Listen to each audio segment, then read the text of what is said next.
Bem, graças a Deus por estarmos mais uma vez aqui para juntos nós estarmos meditando nas Escrituras Sagradas.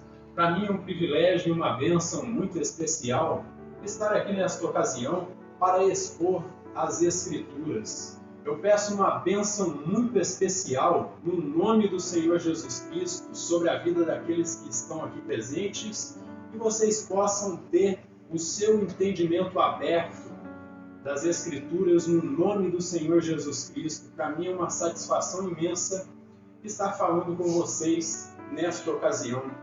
Para mim também é uma satisfação imensa falar com os nossos inscritos em nosso canal. Eu peço que o Deus Eterno continue lhes abençoando grandemente no nome do Senhor Jesus Cristo. Agradeço pela audiência de cada um de vocês e eu peço que vocês aí comentem, clique aí no seu like ou no seu dislike. Você tem toda a sua liberdade de comentar aí, dizer como que você está interagindo e está entendendo a palavra que é transmitida através deste canal. Compartilhe com um amigo através do WhatsApp, que isso aí é muito importante para nós, para que esta mensagem possa chegar ao maior número de pessoas e assim como abençoou a você, possa abençoar a vida de outras pessoas também. E eu peço que aqueles que ainda não se inscreveram, se inscrevam no nosso canal, clique aí no sininho das notificações, isso aí é muito importante, para que quando nós publicarmos um novo sermão ou um corte de vídeo, você possa ficar por dentro das novidades que aqui nós publicamos nessa plataforma. E eu peço que você siga compartilhando com seus irmãos, com seus amigos, através do WhatsApp, também através de suas redes sociais, para que, como eu disse, esta mensagem possa chegar ao maior número de pessoas. Então, que Deus lhes abençoe grandemente, eu lhes agradeço por toda a audiência que vocês têm dado e peço que continuem assim, e o desejo do meu coração é que vocês cresçam no conhecimento da Palavra de Deus. Amém? Então, sem mais delongas, quem estiver com a sua Bíblia, abra comigo aí no capítulo 3 do livro das Revelações, a partir do versículo 7 até o 13. Então nós chegamos agora à carta à igreja em Filadélfia. Uma carta muito importante para nós neste tempo final, porque juntamente com Esmirna, esta igreja aqui representa a igreja do tempo final, a igreja que vai ser arrebatada, a igreja que foi separada por Deus para ir com Cristo à ceia das bodas do Cordeiro. Tanto a igreja de Esmirna quanto a igreja de Filadélfia são tipos da igreja do tempo final. Então quem estiver com a sua Bíblia, abra comigo aí no capítulo 3 do livro das Revelações, do versículo 7 até o 13. E nos diz da seguinte maneira, acompanhem comigo e prestem bastante atenção. Ao anjo da igreja em Filadélfia, escreve: estas coisas diz o santo, o verdadeiro, aquele que tem a chave de Davi, que abre e ninguém fechará, e que fecha e ninguém abrirá. Conheço as tuas obras, eis que tenho posto diante de ti uma porta aberta, a qual ninguém pode fechar, e tens pouca força. Entretanto guardaste a minha palavra, e não negaste o meu nome. Eis farei que alguns dos que são da sinagoga de Satanás, desses que a si mesmos se declaram judeus, e não são, mas mentem, eis que os farei vir e prostrar-se aos teus pés, e conhecer que eu te amei, porque guardaste a palavra da minha perseverança. Também eu te guardarei da hora da provação, que há de vir sobre o mundo inteiro, para experimentar os que habitam sobre a terra. Venho sem demora, conserva o que tens, para que ninguém tome a tua coroa. Ao vencedor, faloei coluna no santuário do meu Deus, e daí jamais sairá. Gravarei também sobre ele o nome do meu Deus, o nome da cidade do meu Deus, a nova Jerusalém que desce do céu, vinda da parte do meu Deus, e o meu novo nome. Quem tem ouvidos ouça o que o Espírito diz às igrejas. Amém? Até aqui lemos a palavra de Deus e que seja o soberano Deus, o nosso amado Senhor Jesus Cristo, que possa abrir o entendimento de vocês nesta ocasião, para que vocês possam compreender a palavra de Deus, que o Espírito de Deus possa dirigi-los nestes momentos, no nome do Senhor Jesus Cristo. Então, Filadélfia, meus irmãos, atual Alaşehir, ali na Turquia, é uma cidade que atualmente ela tem cerca de 99 mil habitantes. Só que aí no período do Livro das Revelações, ela estava situada aí, na época do Livro das Revelações, estava localizada a cerca de 50 quilômetros a sudoeste aí de Sardes, na principal rota comercial ali do Império Romano. E seguia pela costa em direção a leste, onde estavam Mícia, Lídia e Frígia. Então essa rota aí, ela seguia em direção a leste, aí, onde estavam essas três cidades aí, Mícia, Lídia e Frígia. Edificada em um ponto estratégico, assim como as outras, Filadélfia era cortada também pela principal rota postal aí do Império Romano também.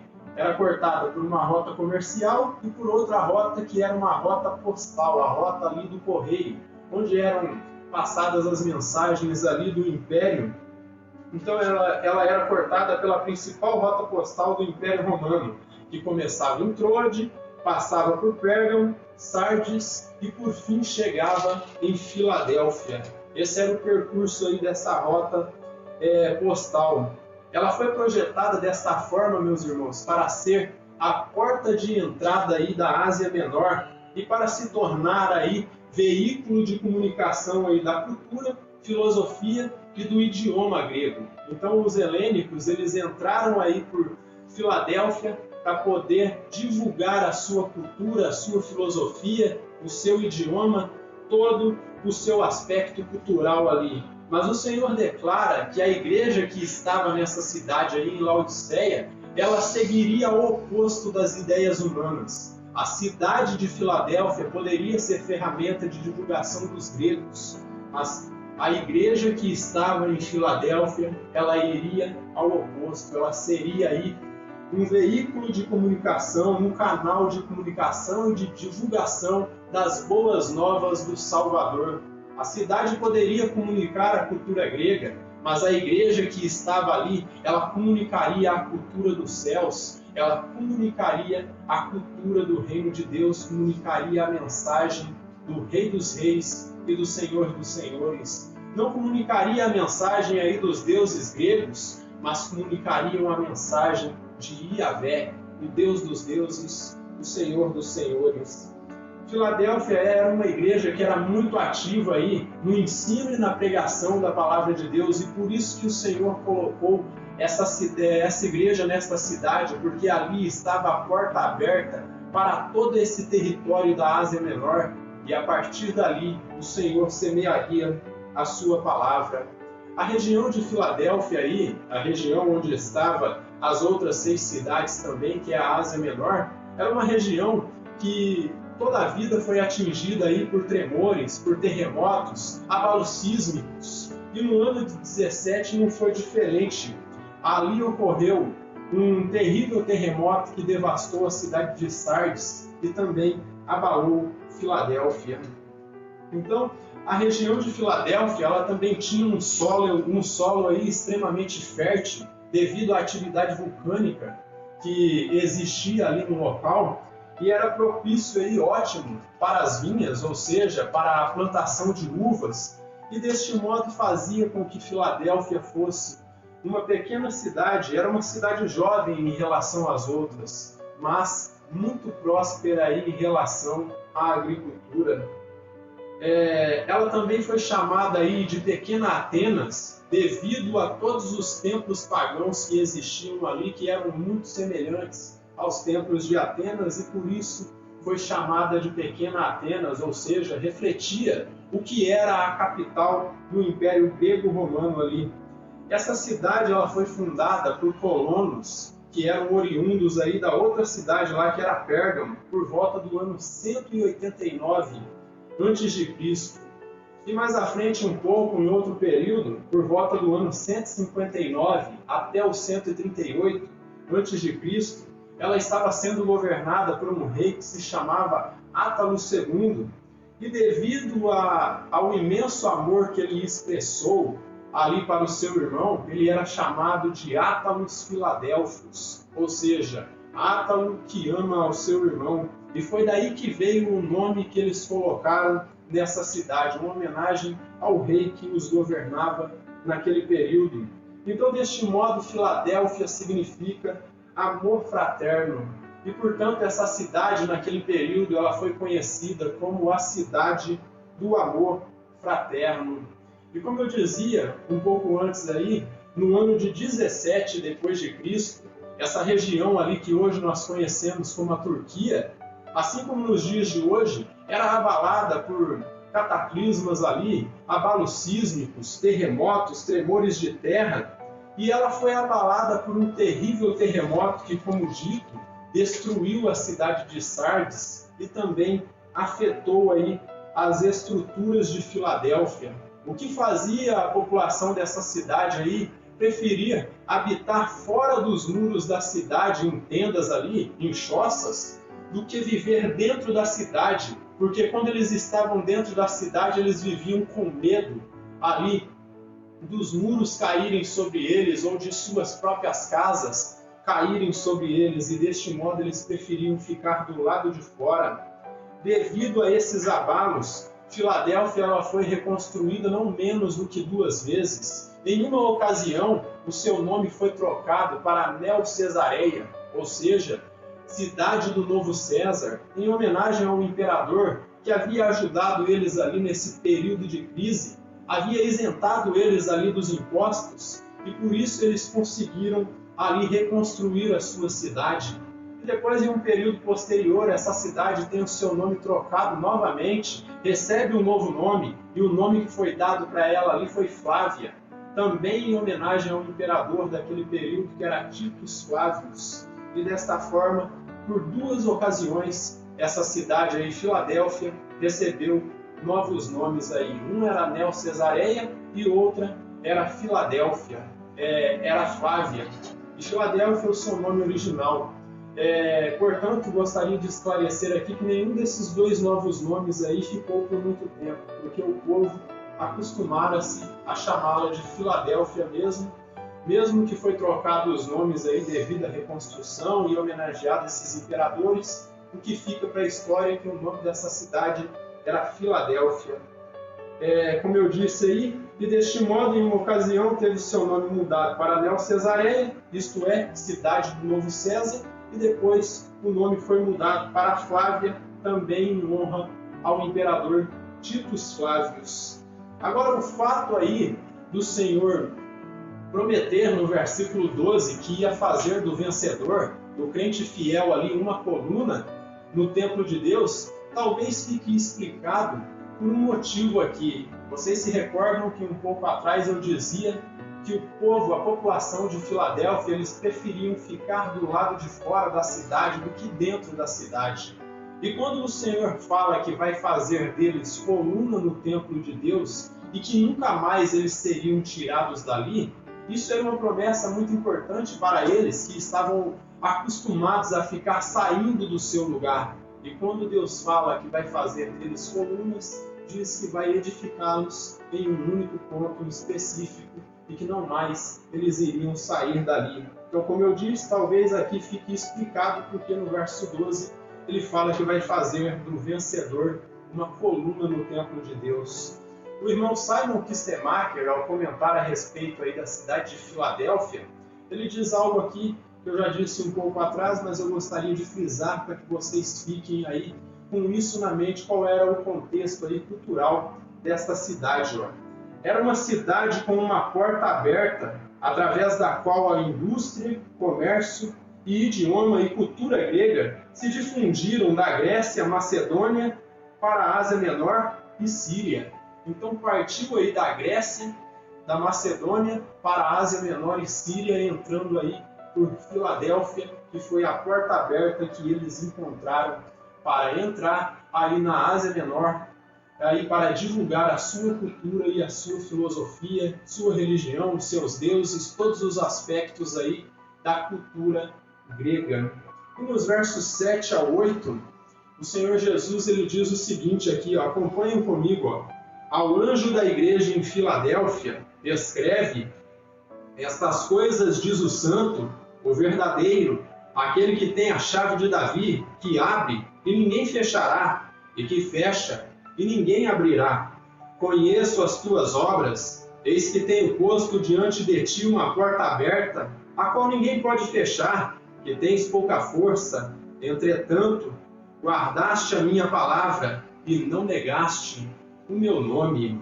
Então o Senhor declara que Ele conhece as obras aí dessa cidade de Filadélfia, e Ele salienta que mesmo em meio a tantas divindades aí pagãs da cultura grega, o Senhor Ele é o único Deus verdadeiro, o que tem autoridade não só para abrir a porta do reino de Deus para nós, como também tem autoridade para fechar, e ninguém é capaz de abrir, e Ele abre, e ninguém é capaz de fechar. Ele é o único que tem a autoridade de abrir os corações para que a palavra entre nos corações. E se Ele abre, ninguém é capaz de fechar. Só que se Ele fechar o teu coração, ninguém mais é capaz de abrir.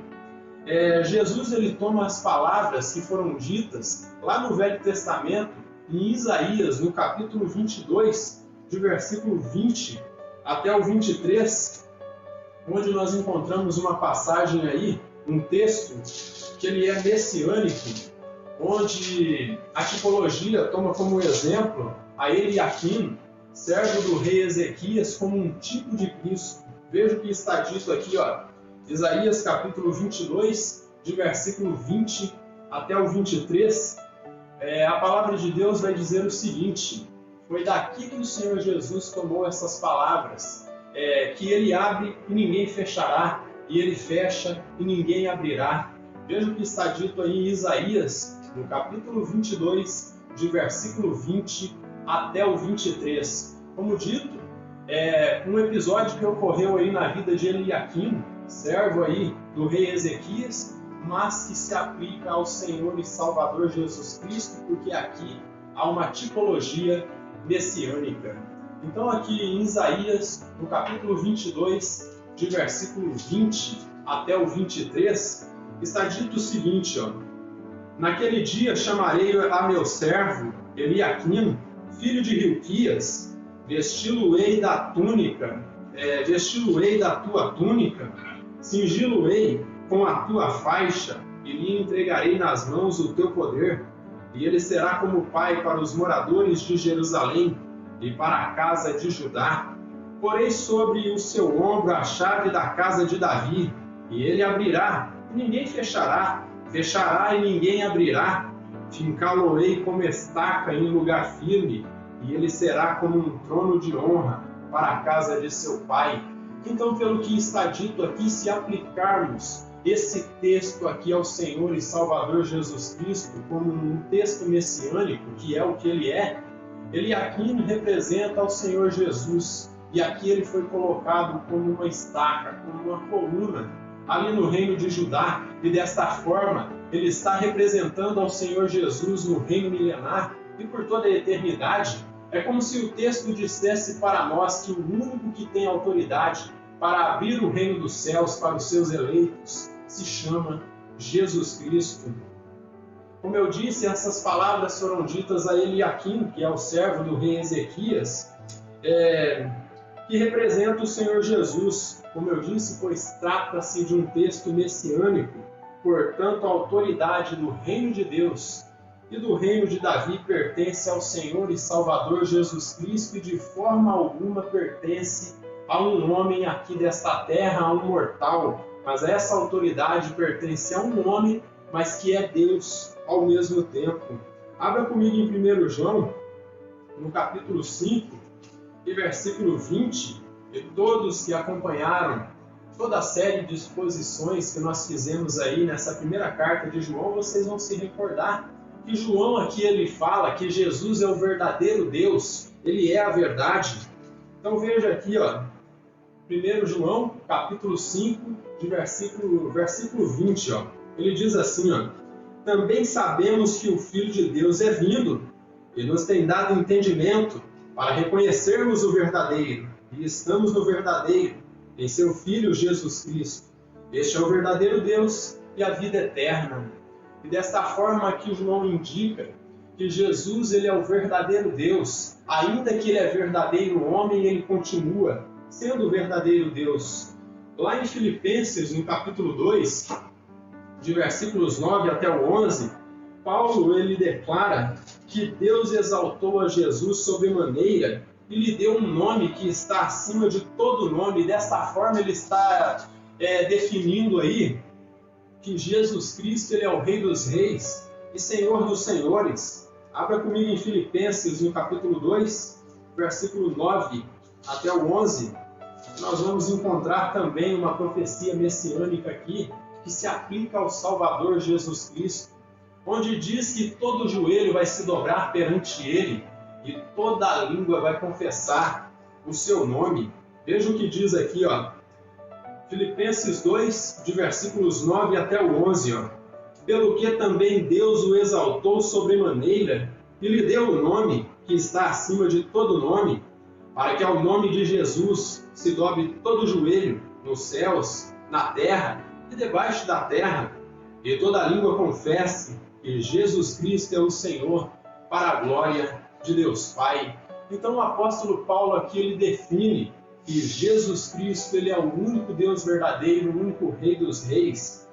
Filadélfia, meus irmãos, era uma igreja que se julgava fraca porque ela não tinha tanta influência em sua cidade e tampouco no mundo, porque, como eu disse a vocês, era uma igreja pequena e de pouca influência na sua cidade, mas Jesus revela que essa igreja era em verdade muito forte, porque ela havia guardado a palavra e ela não havia negado o nome do Senhor Jesus. Como eu disse, era uma igreja muito ativa espiritualmente no ensino e na pregação do Evangelho. Desta forma ia na contramão ali do sistema grego e mostrava que o único Deus verdadeiro não eram os deuses da cultura ali, religião grega, mas era o Senhor Jesus Cristo, o único Deus. E sendo assim, eles haviam guardado a palavra e não haviam negado o nome do Senhor. Esse é o modelo de igreja, meus irmãos, que o Senhor Jesus ele vem buscar para arrebatar. Esse é o modelo de igreja que Jesus vai arrebatar e transformar no escatom, ou seja, no fim dos tempos. Uma igreja fiel, preparada, que conhece a sua palavra, uma igreja quente, uma igreja que tem uma fé sólida, uma fé bem fundamentada na palavra, uma igreja que tem revelação, uma igreja que conhece de fato quem é o Senhor e Salvador Jesus Cristo e, portanto, ela não se dobra a qualquer pessoa que vem dizendo que é o Messias. Não, ela se dobra apenas ao Salvador Jesus Cristo, aquele que morreu na cruz e deu a vida para cada um de nós, para que nós tivéssemos os nossos pecados tirados. É para esse que a igreja verdadeira se dobra. Portanto, nós devemos entender que Jesus Cristo, o grande Rei, é o único capaz de resolver todo o caos, toda a desgraça que esse mundo caiu quando o pecado entrou em nós.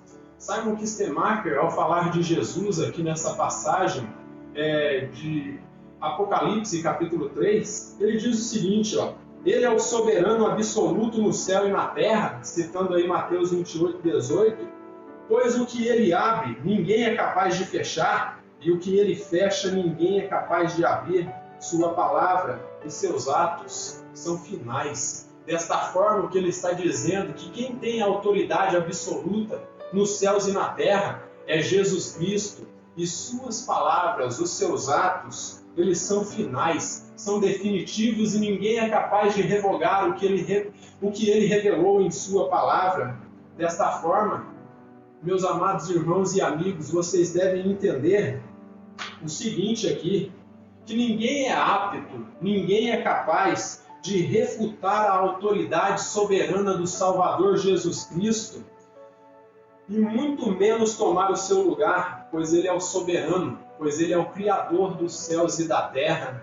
E lá em Colossenses, no capítulo 1, de versículo 15 até o 19, o apóstolo Paulo ele vai dar pelo menos ali 4 razões o porquê ninguém é capaz de tomar o lugar do Senhor Jesus. Abre comigo aí em Colossenses, no capítulo 1, e vamos ver o que nós encontramos aqui, ó.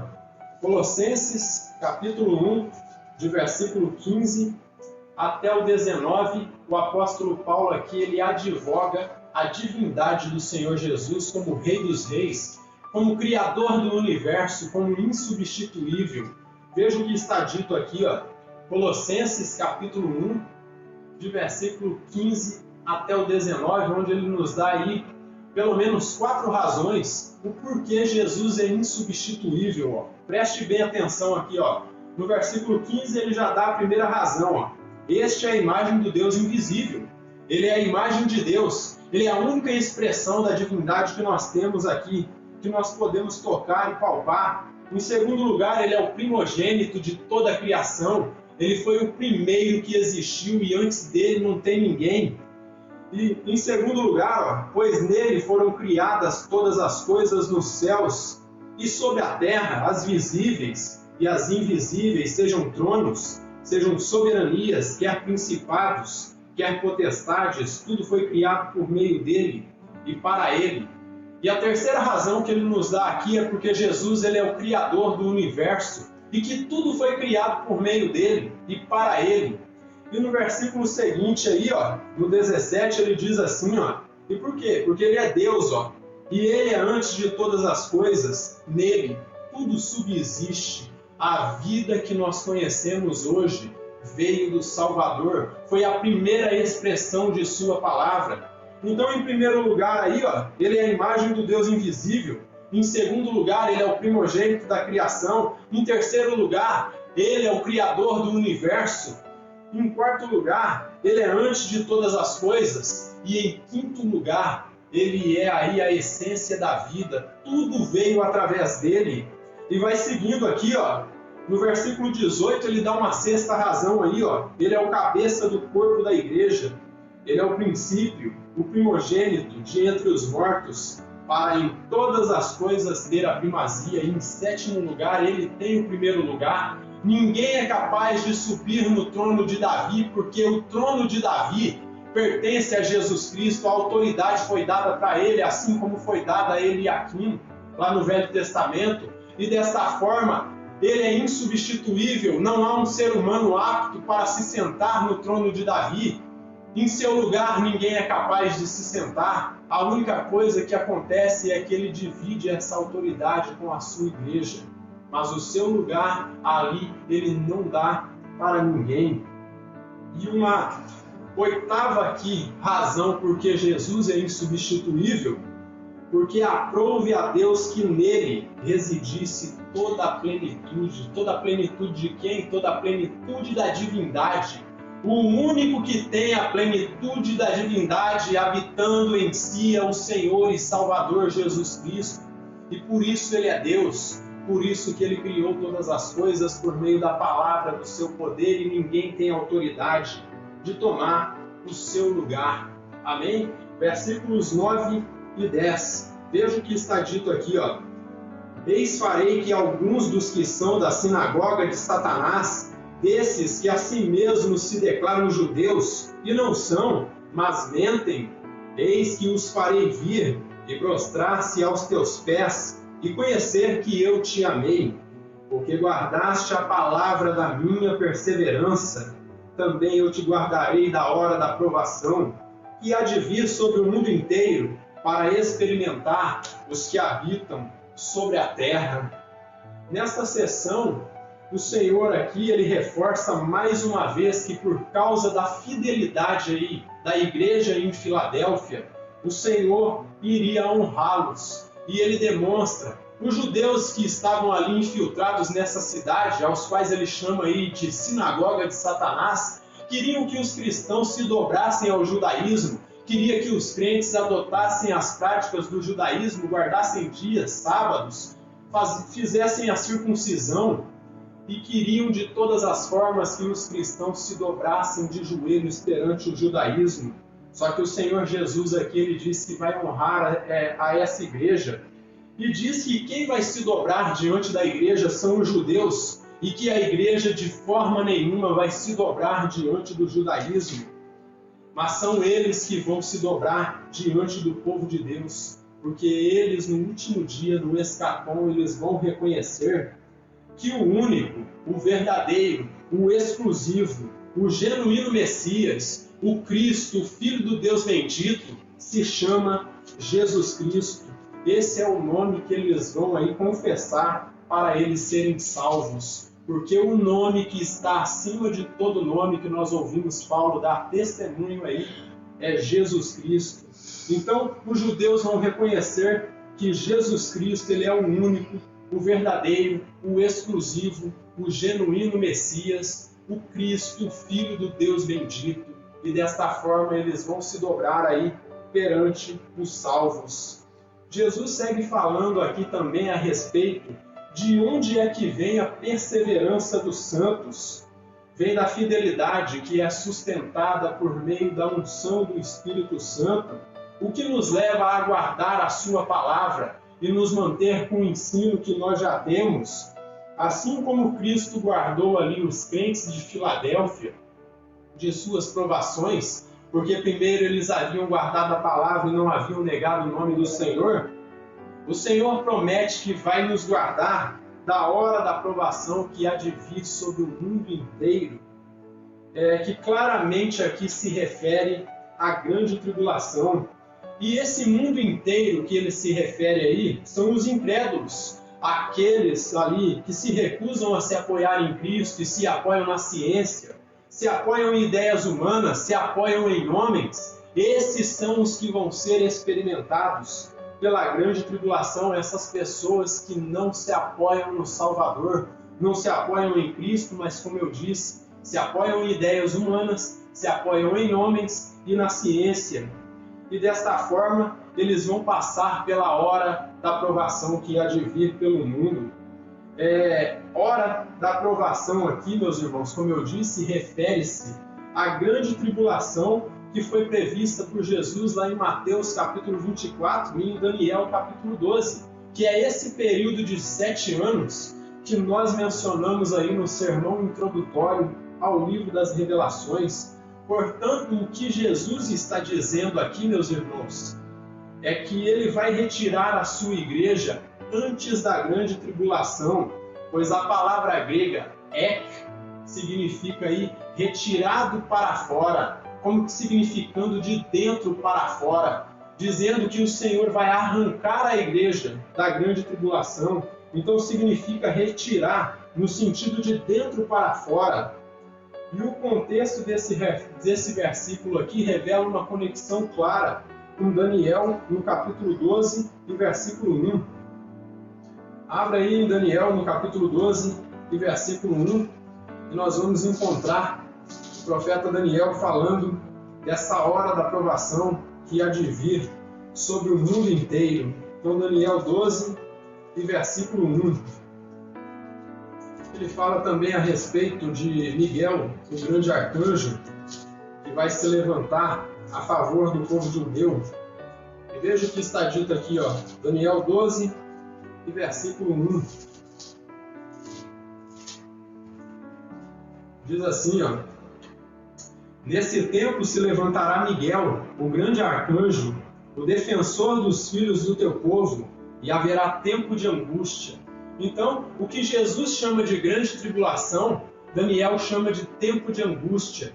E o que Daniel chama de tempo de angústia, aqui João chamou de a hora da provação, aqui no livro das Revelações, o qual nunca houve desde que houve nação até aquele tempo, mas naquele tempo será salvo o teu povo, todo aquele que for achado inscrito no livro. E lá em Mateus 24, versículo 21, nós vamos encontrar Jesus chamando esse período aí da grande tribulação de grande tribulação mesmo, não de tempo de angústia e nem de hora da aprovação. Então em Mateus 24, 21, diz o seguinte aqui, prestem bem atenção, diz assim, porque nesse tempo haverá grande tribulação como desde o princípio do mundo até agora não tem havido e nem haverá jamais. Então o Senhor está dizendo que chegaria um período de tempo aí que nós ouvimos, que é um período de 7 anos, os 7 anos finais da humanidade como nós conhecemos hoje. Ele diz que viria um tempo de tribulação sobre o mundo, o qual nunca houve desde que houve nação. E também há uma conexão clara aí com Daniel 12:1, pois ele diz que haveria um tempo de angústia o qual nunca houve sobre a humanidade, de modo que a universalidade, meus irmãos, das palavras aí que Jesus usa, indicam que a frase "eu te guardarei da hora da provação que há de vir sobre o mundo todo", refere-se a esse período de 7 anos aí que nós chamamos de grande tribulação. E deste modo, a palavra grega que João escolheu aí, que é hora, que foi traduzido como hora, ou hora em português, aqui nesse texto não se refere a um horário específico, mas a um evento que iria acontecer no futuro e que leva certo tempo para se concluir. Portanto, a hora da provação aqui é a grande tribulação. Mas deixe-me dizer algo aqui para cada um de vocês que nos ouve. Não importa qual a sua visão escatológica, seja aí pré-milenista, mesotribulacionista, pós-milenista ou amilenista, saiba que essa discussão ela não faz muito sentido, porque não importa a ordem dos fatores, meus irmãos, o que importa é o resultado final. Não importa se vai acontecer antes ou no meio ou depois da grande tribulação. Assim, não importa se a igreja é arrebatada antes, no meio ou depois da grande tribulação. Se nós formos arrebatados antes da grande tribulação, Jesus nos livrou da grande tribulação. Mas se Ele nos arrebatar no meio da grande tribulação, Ele vai estar nos guardando durante a grande tribulação. E se for depois, do mesmo modo, Ele vai nos guardar durante a grande tribulação. Deste modo, portanto, a grande questão, meus irmãos, não é quando a igreja vai ser arrebatada, se é antes, se é depois ou se é no meio da grande tribulação. A grande questão é que Cristo vai estar conosco e Ele vai estar nos guardando. Desta forma, o que eu posso dizer para vocês aqui, isso é o importante. É isso que nos dá certeza de redenção, de salvação e de vida eterna. Portanto, seja Cristo o centro da nossa devoção e da nossa fé, não questões secundárias que mais promovem divisão e contenda do que união. Deste modo, que eu posso dizer para vocês, eu friso mais uma vez, a minha posição ela é pré-milenista. Eu acredito que a igreja é arrebatada antes da grande tribulação, mas a grande questão que importa é que Cristo vai estar conosco. Não importa se é antes, se é no meio ou se é depois da grande tribulação. O importante é que Cristo vai estar nos guardando, que Ele vai estar conosco. É essa a ideia que nós temos que ter na mente. Não importa como aconteça o arrebatamento. O que importa é que ele vai acontecer e que Cristo vai estar conosco e que Ele vai nos arrebatar. Não importa a ordem do que aconteça. Os versículos 11 a 13, veja o que está dito aqui. Venho sem demora, conserva o que tens, para que ninguém tome a tua coroa. Ao vencedor, faloei coluna no santuário do meu Deus, e daí jamais sairá. Gravarei também sobre ele o nome do meu Deus, o nome da cidade do meu Deus, a nova Jerusalém que desce do céu, vinda da parte do meu Deus, e o meu novo nome. Quem tem ouvidos, ouça o que o Espírito diz às igrejas. O Senhor exorta a igreja de Filadélfia aqui nessa passagem, e a cada um de nós também, aguardarmos, meus irmãos, o que nós já temos, isto é, a palavra e o ensino claro das Escrituras, porque o Senhor em breve virá. E em um contexto claro do que nós vemos aqui, quando o escatom, quando o último dia, o dia da glorificação da igreja estivesse próximo, o Senhor Jesus ele disse que os ataques contra o Evangelho puro e simples aumentariam, porque a apostasia seria demasiada grande. E desta forma, o alerta que segue ecoando através do tempo aqui é que a igreja, em qualquer época, em qualquer era, deve guardar a palavra de Deus e se manter fundamentada nela, porque os dias são maus. Tem se levantado vários mestres, segundo as suas cobiças, que vêm tentando desfazer tudo aquilo que os apóstolos e profetas ensinaram. Gente que tem o interesse de matar as ovelhas, comer a sua carne, beber o seu sangue e viver da sua lã. E esse tipo de pregador, esse tipo de mestre, nós podemos dizer que é um lobo, um servo do diabo. E por isso o Senhor está dizendo: guarda a palavra, guarda o que você tem, para que ninguém tome a sua coroa.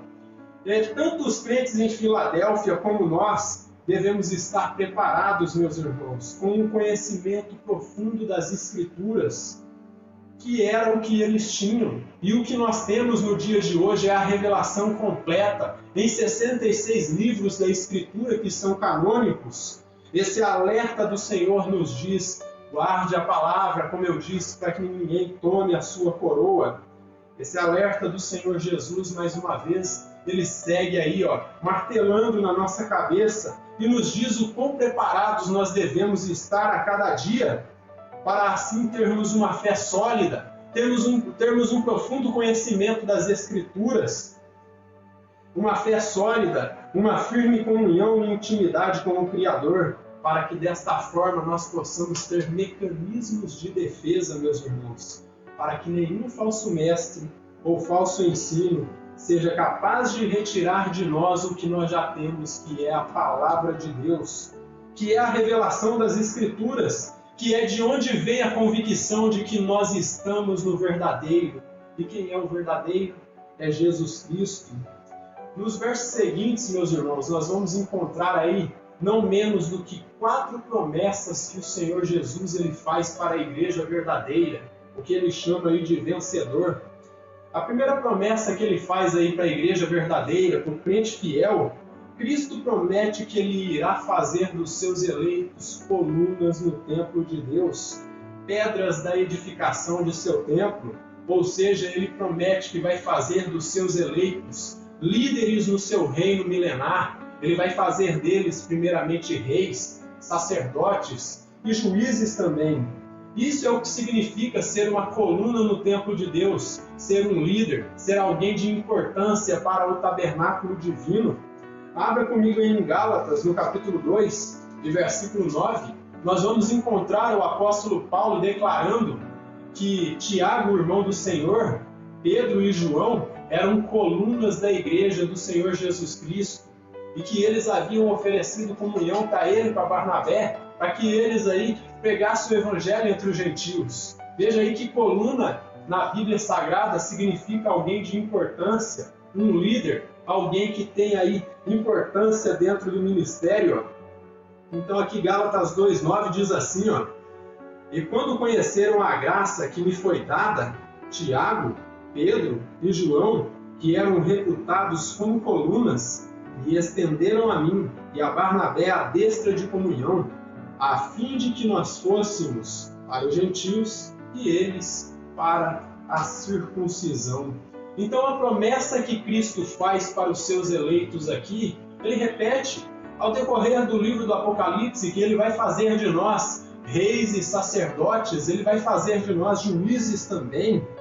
E, em segundo lugar, Cristo gravará sobre o seu povo o nome de Deus, sobre os seus eleitos, ele vai gravar o nome de Deus, o que significa que Jesus Cristo vai separar esse povo como sua propriedade exclusiva.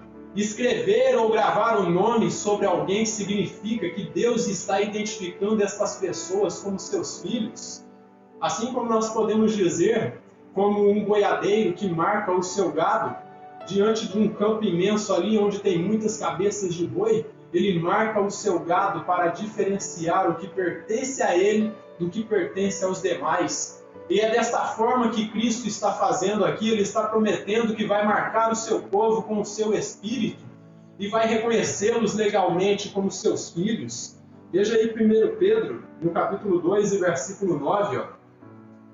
Veja o que Pedro diz aqui, capítulo 2 de 1 Pedro, versículo 9. Vejam bem o que está dito aqui. Vós, porém, sois raça eleita, sacerdócio real, nação santa, povo de propriedade exclusiva de Deus, a fim de proclamardes as virtudes daquele que vos chamou das trevas para a sua maravilhosa luz. Espiritualmente, meus irmãos, nós já fomos marcados com o nome de Deus. E aqui nesse texto, Pedro está dizendo que nós fomos marcados como propriedade exclusiva do Senhor, para que nós dessemos aí as notícias do reino dos céus, que nós proclamássemos as boas novas do reino de Cristo e disséssemos a respeito da divindade, da messianidade do nosso Salvador. George Eldon, ao comentar esses versos, ele vai dizer o seguinte, os seguidores de Cristo recebem a sua marca sobre a testa para mostrar que pertencem a Ele e não à besta, e para protegê-los da ira de Deus. Esta marca é o próprio nome de Cristo. Os que trazem em si o nome de Deus pertencem a Deus. Então, se você tem o Espírito Santo, se você tem a marca de Deus, se você tem o nome de Deus sobre você, saiba que você pertence a Deus. Em terceiro lugar, a terceira promessa que o Senhor Jesus faz aqui à igreja em Filadélfia e a cada um de nós também, é que Ele vai gravar sobre os seus eleitos o nome da Nova Jerusalém. E isso aí é um tipo de algo como isso. Ele está reconhecendo este povo aí como cidadãos da Nova Jerusalém. Então, aí colocar o nome da cidade em alguém significa que o Senhor está reconhecendo essa pessoa como cidadão desta cidade, isto é, cidadão da Nova Jerusalém. Então aqui nós temos outra tipologia. Então o nome da cidade aí, o nome da Nova Jerusalém sendo colocado no crente significa que ele está sendo reconhecido aí legalmente como cidadão da Nova Jerusalém. E em quarto lugar, talvez aqui, a quarta promessa, essa promessa tem causado durante muitos anos muita controvérsia entre os comentaristas bíblicos a respeito do que seria o novo nome. Só que a maioria, os principais comentaristas bíblicos, eles concordam com algo que eu vou apresentar aqui para vocês. Então o Senhor Jesus, ele declara que dará o seu novo nome aos eleitos, o que claramente se refere à nova vida, à nova existência que nós teremos. Vocês se lembram que Filadélfia, no ano de 17, ela passou ali por aquele terrível terremoto, ela foi reconstruída e recebeu um novo nome, que era Neo Cesareia, a cidade do novo César, o que refletia que estava sugerindo ali um novo recomeço para Filadélfia. Ela havia sido reconstruída do zero e por isso recebe um novo nome, porque é uma nova etapa de sua vida, uma nova fase aí de sua existência. Então, claramente se refere à nova vida que teremos, um novo corpo, do qual Cristo foi o primeiro que recebeu, e isso também fala de novos céus e de nova terra. Novo nome aqui refere-se à ressurreição dos mortos e à transformação dos vivos, pois claramente Jesus usa aí o fato que ocorreu em Filadélfia, como eu disse aí, esse fato aí, desse terrível terremoto aí que passou por eles, no ano de 17, e Filadélfia ela ressurgiu do pó e das cinzas e teve o seu nome modificado para Neo Cesareia. Assim seremos renovados quando recebermos aí a essência, a mesma vida de Cristo. Portanto, o nome novo aqui, meus irmãos, é um símbolo de um recomeço, por isso que é um novo nome. De todos os comentaristas que li para preparar esse sermão aqui, Simon Kistemaker sempre tem se destacado, e ele disse algo ali que eu julguei sumamente importante, e eu quero trazer para vocês aqui, preste atenção no que ele diz, Ele comentando a respeito desse novo nome, Não somos informados que nome é este, mas somos capazes de dizer que ele pertence à consumação da obra redentiva de Cristo. Então Simon Kistemaker está dizendo, não somos capazes de saber qual é esse nome, mas uma coisa nós podemos dizer claramente, que esse nome tem a ver com a consumação da obra redentiva de Cristo. E qual seria a consumação da obra redentiva de Cristo? Foi tudo isso que eu disse aí para vocês. É um novo corpo, novos céus, nova terra, nova existência ao lado do Salvador Jesus Cristo, um novo planeta Terra totalmente renovado. Retornaremos aí à essência da comunhão que nós tínhamos com o Salvador antes da queda no Éden. Tudo isso será restaurado. Então será um novo recomeço para os crentes em Cristo, onde nós ressurgiremos do pó e das cinzas e retornaremos à plenitude da comunhão com o Salvador. Desta forma, eu posso dizer para vocês que é inútil tentarmos descobrir qual é o nome novo de Jesus, pois a Escritura nos revela que o único que conhece e sabe qual é esse nome é Jesus Cristo. Abra comigo em Apocalipse, aí no capítulo 19, e versículo 12. Eu poderia citar Apocalipse 2,17, mas o 19, versículo 12, para mim ele parece bem mais conclusivo do que o capítulo 2. E ele diz assim, capítulo 19 de Apocalipse, e versículo 12, diz assim, na parte B: tem um nome escrito que ninguém conhece, senão ele mesmo. Então o único que conhece e sabe qual é esse nome é Jesus Cristo. Mortal algum aqui nesta terra sabe. Mas eu concordo com o irmão Simon Kistemacher. Não nos é informado qual é esse nome, mas uma coisa nós podemos declarar com toda certeza, que esse nome ele tem a ver com a consumação da obra redentiva do Salvador. Ezequiel, falando a respeito do nome da Nova Jerusalém, esse nome de Deus, ali no capítulo 48, e versículo 35, o profeta o profeta Ezequiel, ele diz algo bastante interessante aqui, Abra comigo em Ezequiel, no capítulo 48 e versículo 35. Já é o último verso aí do capítulo 48, o último verso do livro de Daniel. E todos sabem que aqui no capítulo 48 de Ezequiel, ele nos traz aí definições e características de como é a Nova Jerusalém, e ele fala a respeito até de medidas. Mas uma coisa que talvez as pessoas não se recordam, que ele fala qual será o nome da Nova Jerusalém também. E aqui no capítulo 48, e versículo 35, ele diz algo aqui extremamente importante. Então, Ezequiel, capítulo 48, e versículo 35, diz assim, e o nome da cidade, desde aquele dia, será: o Senhor está ali.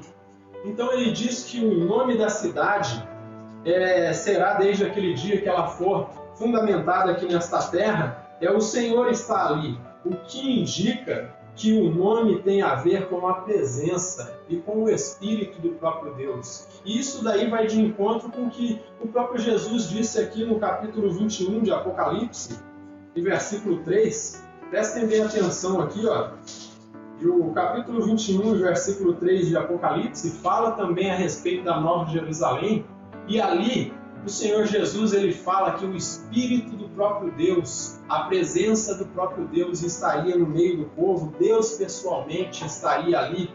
Ele diz assim, capítulo 21, versículo 3 de Apocalipse, Então ouvi grande voz vinda do trono, dizendo: eis o tabernáculo de Deus com os homens.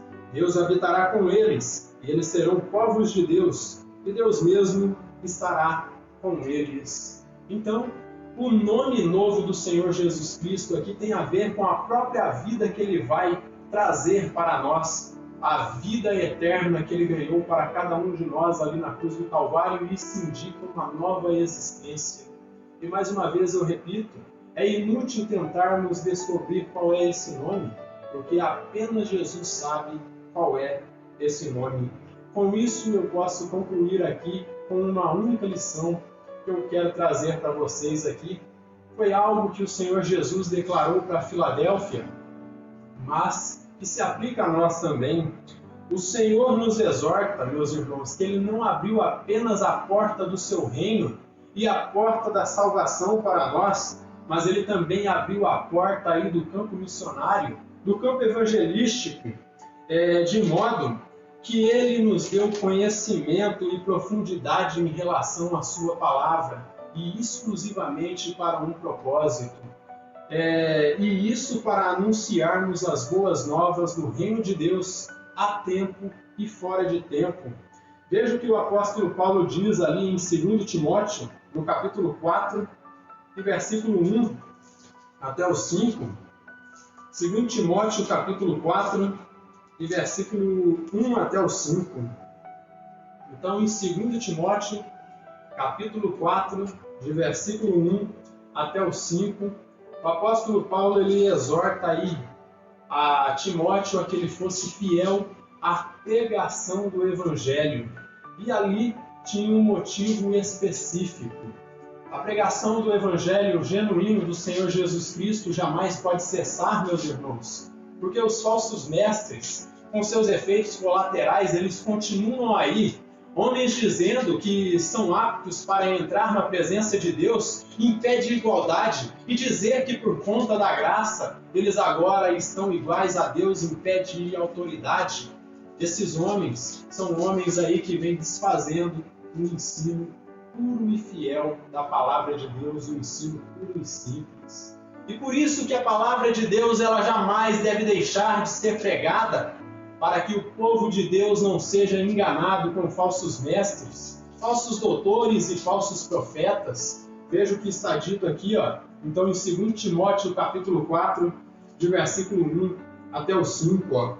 Conjuro-te perante Deus e Cristo Jesus, que há de julgar os vivos e mortos, pela sua manifestação e pelo seu reino. Prega a palavra, insta, quer seja oportuno, quer não, ou seja, prega a palavra a tempo e fora de tempo, corrige, repreenda, exorta com toda longanimidade e doutrina, pois haverá tempo em que não suportarão a sã doutrina, pelo contrário, cercar-se-ão de mestres, segundo as suas próprias cobiças, como que sentindo coceira nos ouvidos, e se recusarão a dar ouvidos à verdade, entregando-se a fábulas, ou seja, entregando-se a mentiras. Tu, porém, se sóbrio em todas as coisas, suporta as aflições, faz o trabalho de um evangelista, cumpre cabalmente o seu ministério.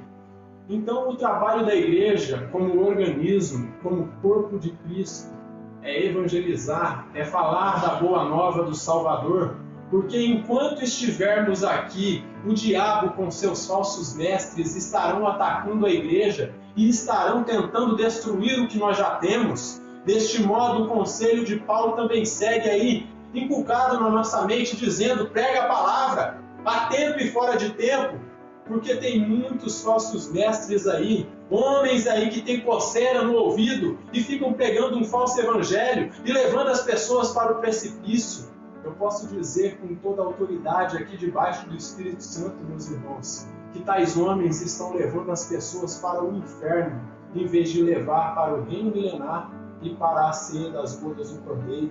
Estão levando as pessoas para o diabo, que é o pai da mentira, em vez de levar as pessoas para o verdadeiro Deus, para o verdadeiro Cristo, que é Jesus Cristo. E desta forma, o conselho que Jesus nos dá aqui é: prega a palavra a tempo e fora de tempo, pois o estabelecimento do reino de Deus ele está cada vez mais próximo, e a cada passo de avanço que a igreja dá aí, como arautos do grande rei, o diabo vem logo atrás com seus ardis tentando desfazer o que a igreja em milhares de anos tem feito. Por isso, quanto mais, meus irmãos, nós falarmos, o quanto mais nós conscientizarmos esta geração que está alucinada por causa da luxúria, por causa da futilidade, por causa do pecado e dos prazeres da carne e por conta de vícios, será melhor e nós avisarmos que o tempo está acabando. Então, por isso, quanto mais nós avisarmos, o quanto mais nós conscientizarmos esta geração, este povo que a cada dia está mais sucumbindo, está cada vez mais de joelho ao pecado, quanto mais nós avisarmos que o tempo está acabando, nós estaremos cumprindo o nosso papel como igreja. E nós estaremos sendo como João Batista, dizendo o seguinte: é tempo de se arrepender dos seus pecados, porque depois que o tempo acabar, Infelizmente, aqueles que não se arrependeram de seus pecados e entraram pela porta de salvação que é Cristo, eles vão morrer nos seus pecados e, por fim, serão lançados no lago de fogo, junto com o diabo, com o anticristo, o falso profeta e todos aqueles que, infelizmente, não ouviram o chamado do Espírito Santo, que diz às igrejas: quem tem ouvidos ouça o que o Espírito diz às igrejas. E, infelizmente, meus irmãos, naquele período será tarde demais, quando o povo de Deus já tiver sido arrebatado e quando os crentes que ficarem aqui para a grande tribulação estiverem selados, quando os 144 mil já estiverem pregando o Evangelho sobre toda a terra, talvez já não haverá mais tempo de arrependimento, porque todos os eleitos já terão sido aí selados. Então é tempo de encararmos a realidade e reconhecermos os nossos erros e entendermos que é tempo de nos arrependermos de nossos pecados, pois o tempo de se arrepender dos nossos pecados é agora. Não deixe para amanhã o que nós podemos fazer agora, porque o amanhã pode não existir e ele pode não chegar. Esse é o chamado ao arrependimento. Um chamado de arrependimento que não é só para quem está fora da igreja, mas para aqueles que domingo a domingo estão dentro das igrejas e estão ouvindo a pregação da palavra que se fundamentem no Evangelho da verdade. Isso se aplica também aos de dentro da igreja, como também aos de fora. É tempo de nós refletirmos e fazer uma autoavaliação para ver se de fato somos crentes, se de fato estamos na palavra, se de fato estamos obedecendo o que o Salvador disse. O Salvador está dizendo: se submeta à palavra, guarde a palavra, viva a palavra, para que quando vier o ataque dos falsos mestres não seja tirada a sua coroa. É tempo de arrependimento, meus irmãos, é tempo de acertar as suas contas, porque o reino está chegando. É tempo de estar prostrado de joelhos, é tempo de estar chorando em oração e pedindo misericórdia, porque o diabo a cada dia está atacando a igreja com seus falsos ensinos e com seus malditos ardis. Então é tempo de clamarmos pela redenção, é tempo de reclamarmos em oração que nós vamos ser transformados, que nós vamos ser arrebatados, mas é tempo de anunciar que o juízo está chegando também e que é tempo do povo se arrepender e entender que toda essa sujeira maldita que está sendo aplicada no mundo aí é tudo obra de Satanás. É tempo de nos arrependermos. É tempo de nos voltarmos para Deus em oração e dizer: Senhor Jesus, toma posse da minha vida, porque eu estou vendo que a estadia aqui nesta terra, como ela está se tornando insustentável. É tempo de clamarmos em oração. É tempo de clamarmos por Jesus e dizer: Maranata, ora vem Senhor Jesus. Que o Deus eterno nos abençoe grandemente. É tempo de estarmos em oração para entrarmos na verdadeira maturidade cristã, para que nós de fato estejamos preparados. Porque se nós não estivermos preparados, infelizmente, quando Cristo voltar para arrebatar a sua igreja, nós não vamos subir. Mas se queremos subir, queremos estar em comunhão com o Senhor, temos que estar em comunhão agora, para que nós possamos estar em comunhão com Ele na ceia das bodas do Cordeiro, no milênio e por toda a eternidade. Amém? Que o Deus eterno nos abençoe grandemente.